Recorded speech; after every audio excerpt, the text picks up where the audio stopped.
आप एलिजिबल हो जाते हैं यहाँ की ILR के लिए, जिसको PR भी कहते हैं। अस्सलाम वालेकुम जी।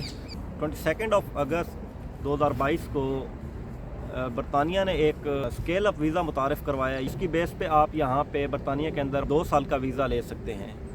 अब 2 साल का वीज़ा किस बेस पे आपको मिलेगा और कौन कौन सी ऐसी कंपनीज़ हैं जो कि ये वाला वीज़ा आपको दिलवा सकती हैं या दे सकती हैं, तो इसके बारे में हम इस वीडियो में बात करते हैं। अभी सबसे पहले बात करते हैं कि ये वीज़ा है क्या। ये वीज़ा 2 साल का वीज़ा आपको मिलेगा। तकरीबन 35,000 के करीब ऐसी कंपनीज़ हैं जो कि छोटी कंपनीज़ हैं और उन्होंने पिछले 3 साल के अंदर एटलीस्ट 20% ग्रो किया है अपने ईयरली टर्नओवर में। तो उन कंपनीज़ को बरतानिया ने ये लाइसेंस जारी किया कि वो किसी भी एम्प्लॉय को बुलवा सकते हैं यहाँ पे, जिसकी कुछ मिनिमम रिक्वायरमेंट्स हैं, वो आगे चल के हम बात करेंगे कि वो क्या रिक्वायरमेंट्स हैं। तो ये वीज़ा, अच्छा, इस वीज़ा का फ़ायदा क्या है कि आपको सबसे पहले स्पॉन्सरशिप चाहिए 6 महीने की उस कंपनी की तरफ से, स्केल अप बिज़नेस की तरफ से। अब 6 महीने के स्पॉन्सर वीज़ा के बाद आपको वीज़ा 2 साल का मिलेगा। ये आप माइंड में चीज़ रख लें। 6 महीने की स्पॉन्सरशिप के बाद उस बंदे के साथ 6 महीने काम करने के बाद फिर आप आज़ाद होंगे। आप अगला 1.5 साल जो है वो सेल्फ़ एम्प्लॉयड भी काम कर सकते हैं या फिर आप किसी अनस्पॉन्सर्ड रोल के लिए भी आप अप्लाई कर सकते हैं। 1.5 साल आपको कुछ नहीं कहा जाएगा। आप जब 2 साल गुजर जाएंगे, अगर आपने मज़ीद 3 साल का वीज़ा अप्लाई यहाँ पे करना है जो कि इसी बेस पे आपको मिलेगा, तो उसकी भी कुछ रिक्वायरमेंट्स हैं। अगर आपने मज़ीद 3 साल का वीज़ा अप्लाई करना है, यानी कि आपने अगर ILR की तरफ जाना है, इंडेफिनिट लीव टू रिमेन की तरफ, तो उसके लिए मिनिमम रिक्वायरमेंट आपके पास क्या है। उसके लिए मेन रिक्वायरमेंट को नहीं है कि उसको वीज़ा अप्लाई करने की क्या रिक्वायरमेंट है कि कोई आपको जॉब चाहिए या कोई स्पॉन्सर चाहिए, इस तरह का कोई सीन नहीं है। लेकिन आपके जो पिछले 2 साल थे उसके अंदर आपने पहले वाले स्पॉन्सर के साथ मिनिमम 33,000 पाउंड्स पे 1 साल तक काम किया हो। यानी कि ये 2 रिक्वायरमेंट्स है कि जो जिस वीज़ा पे आप आए थे, जिस स्पॉन्सर के साथ आप आए थे, उस स्पॉन्सर के साथ आपने एटलीस्ट 1 साल काम किया हो और वो भी मिनिमम 33,000 पाउंड्स पे काम किया हो इन पिछले 2 सालों में। वो कोई भी डेट हो सकती है, एक डेट से लेकर दूसरी डेट तक पूरा 1 साल होना चाहिए। अच्छा, अब आपको वो 3 साल का भी वीज़ा जब मिल जाता है तो उसके बाद आप कोई भी काम कर सकते हो उस 3 साल के वीज़े के ऊपर। आप किसी कंपनी के साथ बाउंड नहीं होंगे। तो आप जब 3 साल वो मुकम्मल हो जाएंगे, 2 साल ये पहले वाले और 3 साल वो वाले, तो उसके बाद आप एलिजिबल हो जाते हैं यहाँ की ILR के लिए, जिसको बाकी मोस्ट ऑफ द कंट्रीज़ में PR भी कहते हैं, परमानेंट रेजिडेंसी। तो यानी कि टोटल 5 साल का टेन्योर है आपका ILR की तरफ। इस वीज़ा को अप्लाई करने के लिए बाहर से या जो पाकिस्तानी स्टूडेंट्स यहाँ पे जो स्टडी कर रहे हैं उनके लिए रिक्वायरमेंट्स क्या हैं, या फिर जो पाकिस्तान से लोग आना चाहते हैं उनके लिए क्या रिक्वायरमेंट्स हैं। तो सबसे पहली रिक्वायरमेंट है जी, आपकी एज जो है वो 18 साल से ज़्यादा होनी चाहिए। स्केल अप बिज़नेस की तरफ से एटलीस्ट भी 6 महीने का वीज़ा जारी किया जाना चाहिए और उसका वो जॉब ऑफ़र लेटर जो है वो आपके पास होना चाहिए। दूसरी चीज़, आपके पास सर्टिफिकेट ऑफ स्पॉन्सरशिप होना चाहिए स्केल अप बिज़नेस की तरफ से।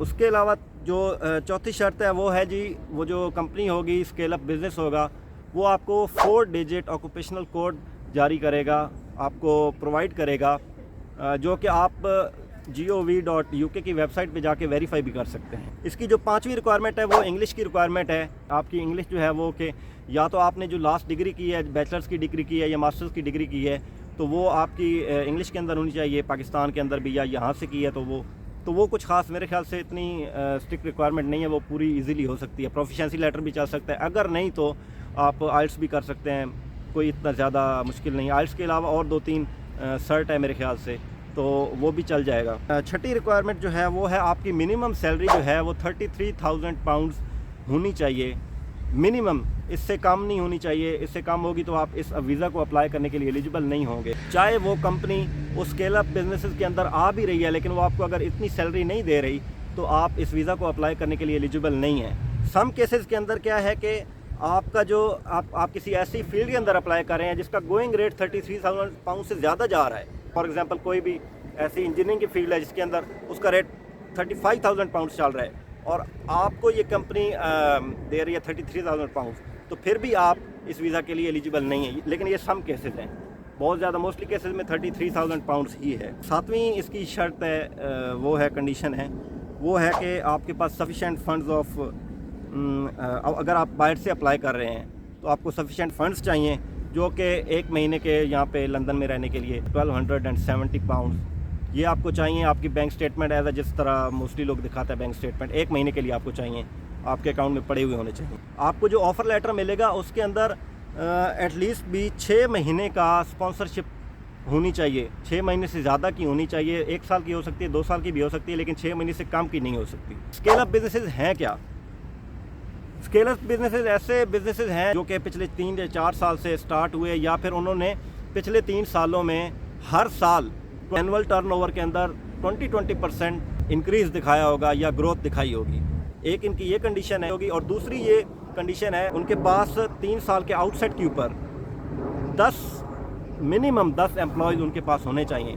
फॉर एग्ज़ाम्पल एक कंपनी 2019 में स्टार्ट हुई है और वो हर साल 20% का टर्नओवर शो भी करती रही है, और 3 साल के बाद अभी 2022 के अंदर उसके पास एटलीस्ट भी 10 एम्प्लॉयज़ मौजूद हैं। इस कंपनी को यूके जो है वो अपना लाइसेंस जारी कर सकता है कि ये किसी भी मुल्क से अपने एम्प्लॉयज़ को यहाँ पे 6 महीने के स्केल अप वीज़ा के ऊपर बुला सकती है। स्केल अप बिज़नेस और स्किल्ड वर्कर वीज़ा में फ़र्क क्या है? सबसे बड़ी चीज़ ये है कि स्केल अप बिज़नेस के अंदर आपको 6 महीने की स्पॉन्सरशिप मिलेगी। 6 महीने की स्पॉन्सरशिप के बाद आप चाहें तो कहीं और भी जा सकते हैं। अनस्पॉन्सर्ड जो जॉब है उसके लिए भी अप्लाई कर सकते हैं। आप सेल्फ एम्प्लॉयड भी हो सकते हैं। अगले 2 साल तक आपको कोई नहीं छेड़ेगा।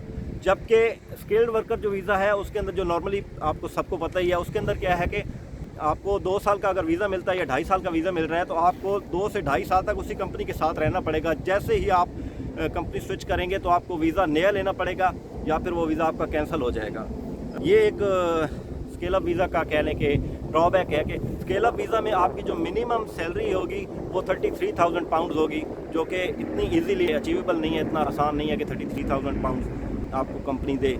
जबकि जो स्किल्ड वर्कर वीज़ा था उसके अंदर आपकी सैलरी मिनिमम अगर 25,600 पाउंड्स भी है तो आपको वो वीज़ा जारी हो सकता था। तो ये कुछ बेनिफिट्स थे।